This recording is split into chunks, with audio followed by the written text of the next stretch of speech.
Hi everybody, so today we're talking about converting units of capacity. Now it's the volume of liquids. Alright, now in our customary system, that's our US system here, 8 ounces is a cup. That's O, and I'm going to put a little cross across it so it doesn't look like a 2. That's OZ. 2 cups is a pint. 2 pints is a quart. Also, because 2 cups per pint, 2 times 2 gives us 4 cups, equals a quart. And then we have 4 quarts equals 1 gallon. So now, for the customary system, we need to figure out some basic things here. So let's do some simple conversions. We have 25 quarts, we're going to go into gallons. So, we have 25 quarts. I'm going to keep that over 1 because that's what we're starting with. Now remember, we want to have our quarts canceling out. So we have quarts here, and we want to go to gallons. So we write a conversion. We have 1 gallon equals 4 quarts. This will then give us, cross out the units, 25 gallons over 4 gets us 6 1/4 gallons. All right, so 6 1/4. Now, since we know there are 4 quarts in a gallon, 6 1/4 can also be 6 gallons with 1 quart remaining. Okay, these two are equivalent. Now, just so you know, you can also write this as 6 25/100ths of a gallon. That'll make a lot of your mathematics easier when you're multiplying with a calculator. Now, we can also go the other way. Let's now go from quarts to cups. So again, we're going to start with what we're given. We're going to put that over 1. Now we're going to multiply this, which I should have had multiplication over here. We're going to multiply this by our conversion rate. So again, we want to have quarts on top. We want to have quarts as our denominator. And then we want to have our new part on top. So cups. So 4 cups is 1 quart. Quarts cancel out.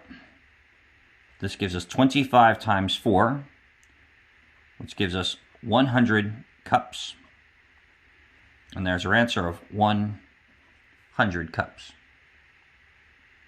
So again, start with the unit you're given. Make sure you write your conversion, keeping your units that you wish to get rid of diagonal from each other so they cancel each other out. Your new unit goes on top. And then you multiply across, in this case 25 times 1, 1 times 4, then you divide out. On this case, you have 25 times 4 again, you get 100, and then you're done. Now that's the customary system. Now let's go to the metric system. Now for the metric system, I had to turn the paper sideways just because it would fit better. Uses the word liter, 1 liter for capacity. For the idea of a liter, that is 2 water bottles put together. So 2 of the regular sized water bottles, that's going to be 1 liter of liquid. So again, we use the same prefixes, kilo, hecto, deca, and we have plain old unit, liter, deci, centi, milli. Now, most times in your life, you're going to use either liters or milliliters. Liters are usually for liquids that we're going to be drinking or using, or in places outside the United States for gasoline. Milliliters, again, is going to be for things like medicines. All right? So what we're going to do here is we're going to count how many ways we're going from each one. So we're going from liters to milliliters. I'm going to be going 1, 2, 3 steps away. So I'm going to take my 4.2, and I'm going to move my decimal, same thing, 1, 2, 3 steps to the right, put my new decimal down. Now I need to put zeros for placeholders. So my answer in this case would be 4,200 milliliters.